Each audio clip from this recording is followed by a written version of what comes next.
And it's, you know, you go into that decider, he gets first go, and you must have been sitting there thinking you're out.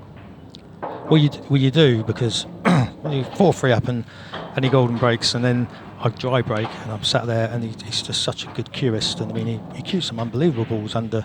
Yeah, that visit, was it because he was rushed? I think he was having to pull some stuff out, and I think the shot he played, the long yellow where he topped it, was unbelievable. That was brilliant cueing. Yeah, I mean I clapped my knee there because that was just top notch. And the thing is with Tom, you think there's nothing on, but he can find something. So you just sit there and hold your breath if you like. And fortunately for me, I got my opportunity. Well, I've got to ask you before we let you go, Dylan. Scott Gillespie and Jack Whelan have begun their crusade to join you in the quarterfinals, and that's an iffy first attempt from Scott Gillespie. It's going to bring Jack Whelan to the table. But yeah, I've got to ask you, Dylan. The first time we've had you in the studio, I think, over the weekend, we saw you play brilliantly in the group on, feels like a long time ago now, on Friday. Absolutely outstanding, and obviously putting a performance there where one silly missed ball, but you know that can happen, and Tom did exactly the same thing. It was an outstanding level throughout the match. It's as good and as comfortable as I've seen you look on this table here with Ultimate Pool. Is that how it's feeling for you at the moment? Are you feeling that? Yeah, I do feel comfortable. I think the new tables at the club are helped with the new cloth, and I'm not, like I say, I did say I was in the interview after the game. It's been a long weekend, it was, mate. yeah, it really has. But just those little touch shots where you're just getting in the right side of your balls instead of the wrong side when you're trying to find the sort of speed of the table. But yeah, it's helped. Yeah, and I do feel more comfortable because when you've got control of the cue ball, you naturally feel comfortable. Yeah, and it seems to be making, you know, all the difference for you. And the reason why I'm giggling here is because Simon Webb's just spilled a cup of tea on his laptop, which is all fun and games. I'm just going to out you there on the show side, but it's very much Sunday vibes here in the studio. So we'll keep you in for another minute here, Dylan, because Si's got to go find some cleaning tools. But yeah, it just looks that way, and I suppose, you know, we've yet to see you hit that big run. We've seen sort of glimpses of the form and quality, which you obviously have. But all of a sudden, you know, you're putting together a couple of performances here against top quality opposition, and it almost feels like, oh, here we go. This is what we've sort of been waiting for as Ultimate Pool viewers, if you see what I mean. Because your record speaks for itself. It's there and obvious for all to see. Yeah, I mean, I've lost a lot of close matches. I mean, I've got the worst record in the 6 reds. So I mean, even if I've turned a couple of those around, 10 out of 10 I've lost. So even 10 out of 10 now? 10 out of 10 I've lost at 6 reds. I've only won one, and that was with the pair, so they don't really count. It's not a ranking event, and that's luckily I had Batman on my side.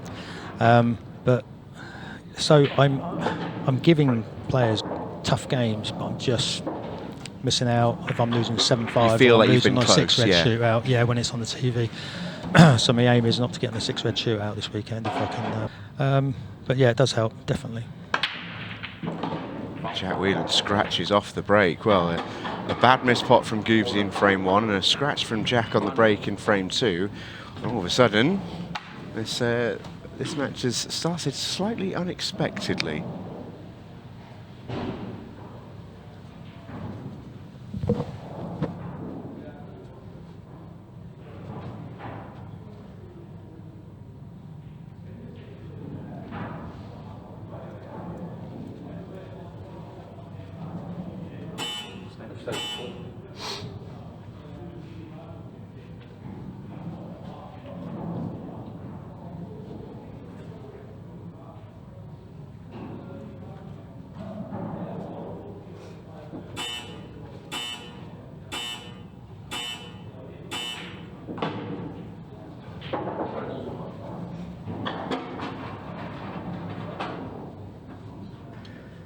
Scott Gillespie to the table. We bid farewell to Dylan Leary, who goes off to prepare ahead of his quarter-final later on, where he'll be taking on the winner of this match.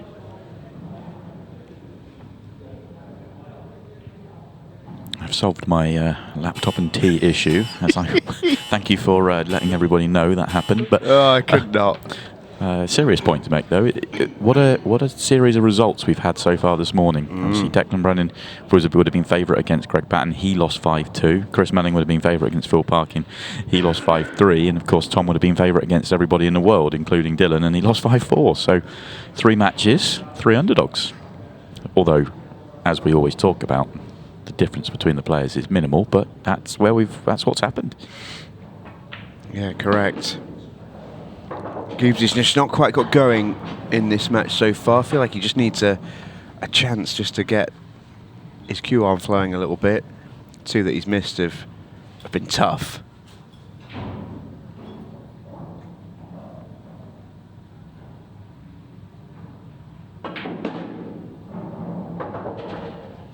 Jack's on yellows here with decent opportunity. These 2 came through their groups. Jack came through last night. Group number 8 came through a group which saw Stevie Dempsey, Sean Chipperfield and Christy Caulfield. It was the group of death, and Jack and Stevie, the 2 who emerged from it. Big shot, this one, from Hampered Queuing. Oh, how's that for queuing? That's superb. And a beautiful cue ball to go with it. It wasn't, I mean, you could make the pot and be on the one to left centre, but he really wanted to get on this one into the corner. And We've talked a lot about, obviously, Jack's sort of a full-time pool player now, which is fantastic for him. And, you know, really dedicating himself to the game, whatever game it may be. He's playing a lot of Chinese 8-ball at the minute. And, you know, that game, for all of its similarities to this one, it is only going to improve that sort of shot.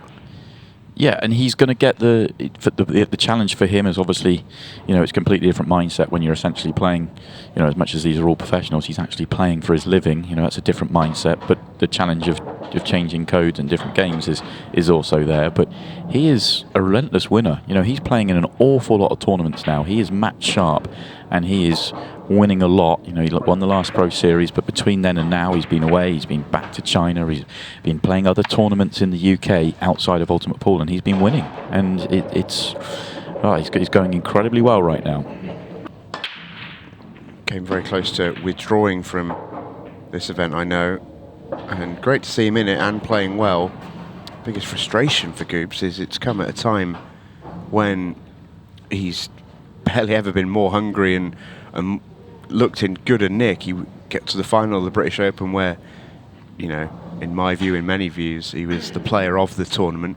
He was beaten in the final by Tom Cousins, but that was a lack of opportunities to win the title, I think, for Scott, more than it was Tom necessarily outplaying him. And Tom hit a patch in that game where he was relentless. In Tom's own words, he felt like he only played well in that tournament for half an hour.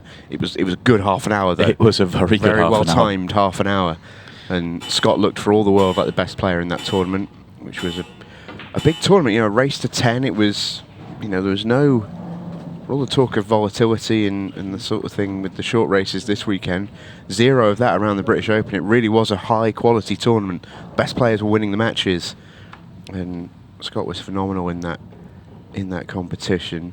He knocked Jack Whelan out as well in the single elimination really stage. Match. Yeah, but yeah, since then he's had a flare up with his hands, which has been really difficult for him to deal with. It makes it difficult to just play shots and feel comfortable. And he did really well to get through his group.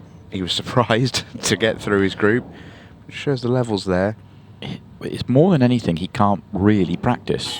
It's painful to play, and therefore, you know, you can kind of suck that up when you're playing in tournaments and deal with it. It's not ideal, but you can't practice it. It's a real problem for him. Yeah, he's playing through the pain barrier essentially, as Jack had touching ball there, so just play off the jaws. Well, that's the sort of backstory to Scott's tournament. It's not sort of lining up the excuses, ready for a defeat. It wouldn't surprise me at all if Scott got the win over Jack here. He's just finding it tougher than he normally would at the moment. That was a good shot. I think he just had to turn that around the jaw there. Yeah, it was a very good shot after the break. He was very unfortunate on the break, and actually, I thought he was going to be a little bit unfortunate leaving the touching ball because it allowed Jack to have a shot.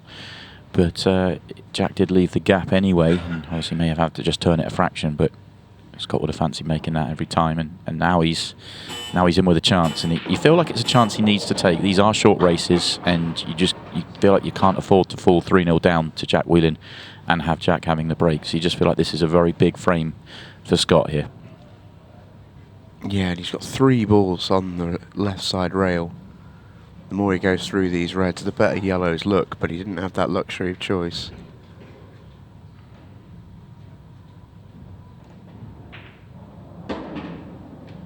It's a big shot. His next cue ball is massive. Yeah, if he takes it long, it's not a good angle. If he tries to clip it in the centre, it's even worse. So he's got some real thinking to do here. He's going to take it in the middle, but as you said, the cue ball is everything here. Oh, he was avoiding the 8 ball, which helped. I thought he was going into the 8 ball. It's not come out too badly. It's not ideal, but yeah, I think he can play the middle of the 3 reds to the right centre, and as long as he cannons the yellow, he'll stay where he needs to stay. He'll be a bit wary of where that yellow ends up. Could end up blocking. No, he's going long. Yeah, about the cue ball, going long for the cue ball. Oh, that's a little unfortunate. If he slides by the yellow, it's absolutely plumb. Now he's going to have to come up with a serious shot. And he made an outrageous pot from a hampered queuing situation in his group stage, and he came in afterwards and he said that he was a million to make it because he really struggles with his shots. Well, he's got another one here. It's not quite as bad because he's not right over the top, but this is still tough. Yeah, it's going to hang. Just overcut it. Hit the far jaw. If that pulls up a roll short or goes a roll more, and it was an excellent shot to the top of the table as well, then he probably clears up. A little bit unfortunate to land in just that really awkward spot. Fine margins.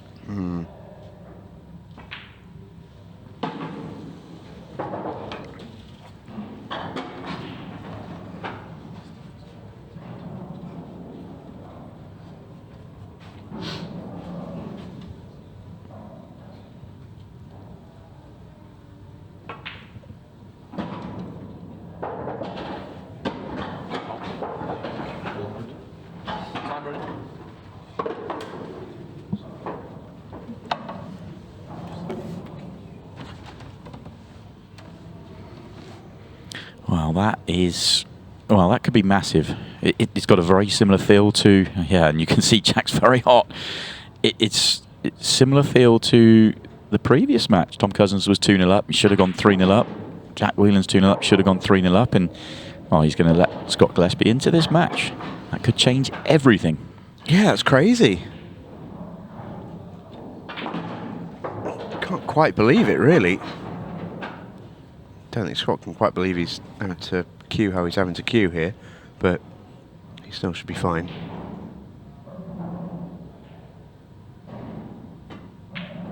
Yeah, well played. Well, what a break to respond. It's just such a weapon, isn't it? It really is such a weapon.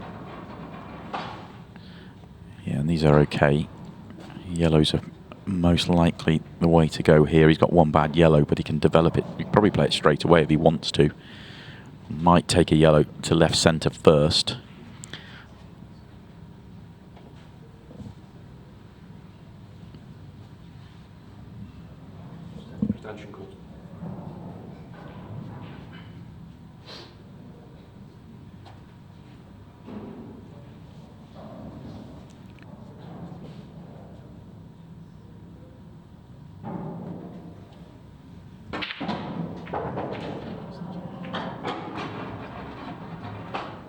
Yellow ball's in play.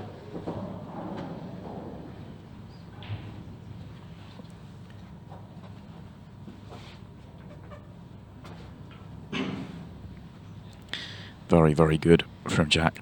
That makes the sort of work done straight away, one shot. And now he can just plot his route.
Never really in doubt after the opening shot from Jack. That was excellent and a great way to respond to what was a very silly error in the previous frame for Jack. Oh, what a break from Goobs. But dry. Yeah, he can't hit his cue ball any better than that. But it's a good example there, because that's a great break from Goobs. You know, take absolutely nothing away. He's hit a perfect cue ball. Look at the amount of balls heading up towards the top of the table. You feel a bit there that he's almost due a ball. But with the way that Jack breaks, it is such a surprise when there isn't one. You know, he gets his cue ball 9 times out of 10, maybe even more. You know, go maybe whatever percentage you want. It's high, but when he does that, there's so much power in the pack. I almost feel it's inevitable. Easy power as well. It is a huge weapon that he has.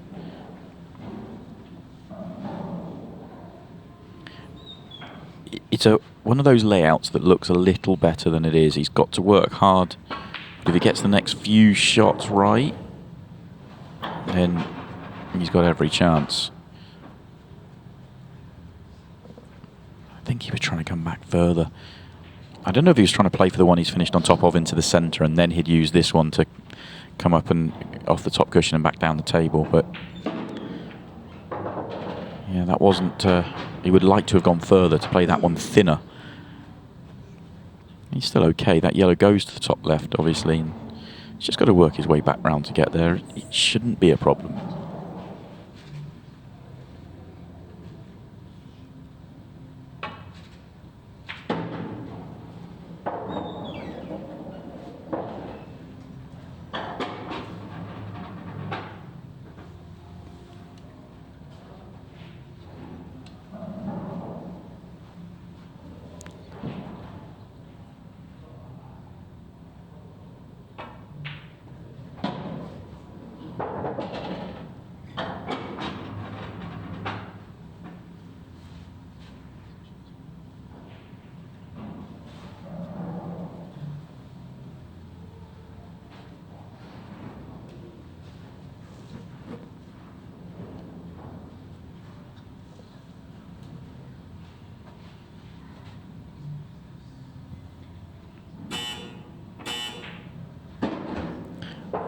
Easy enough to get onto this yellow. Now needs to get back out. Easiest way is probably just to go through the same gap. Yeah, you see that's what he's looking for. No point trying to come down the lower gap to get closer to the 8 ball. Just let the natural topspin line work for you here.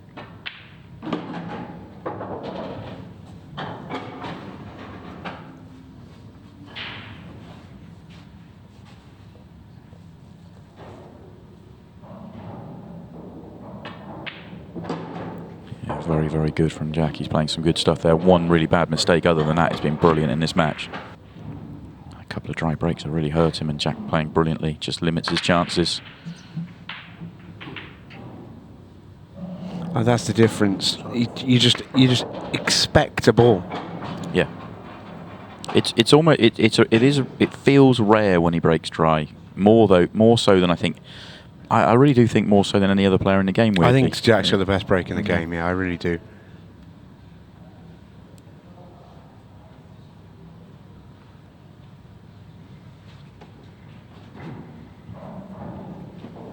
Really good layout to go with it as well. Extension.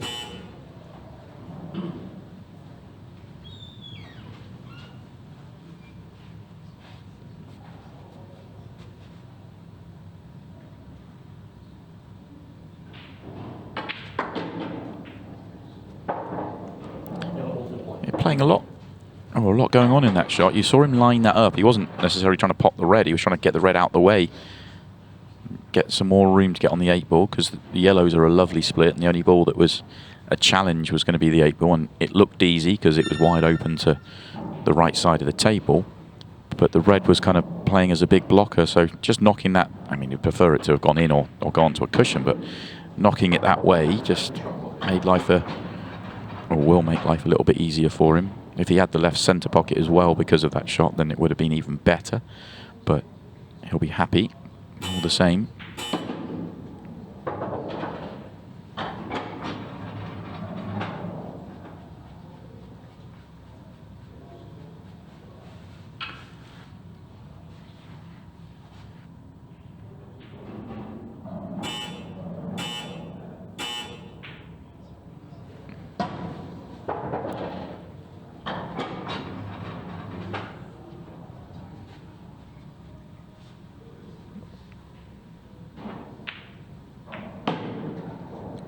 Jack wanted both to go in there. You saw him wait and stay down on the shot. He wasn't trying to, if he was having to make that, he'd have played it with just that touch more pace, but he wanted both to drop in so that you're perfect on this yellow to come down for the 8 ball bottom right. Shouldn't be the end of the world for him.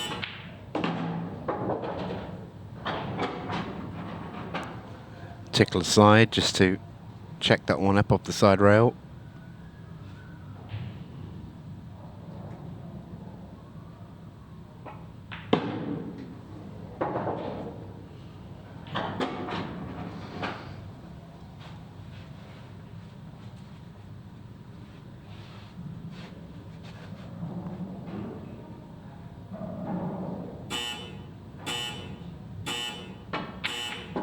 Job done for Jack Whelan. That was a super performance against Scott Gillespie. A very, very dominant win from the Wonder, who rumbles on to the quarterfinals.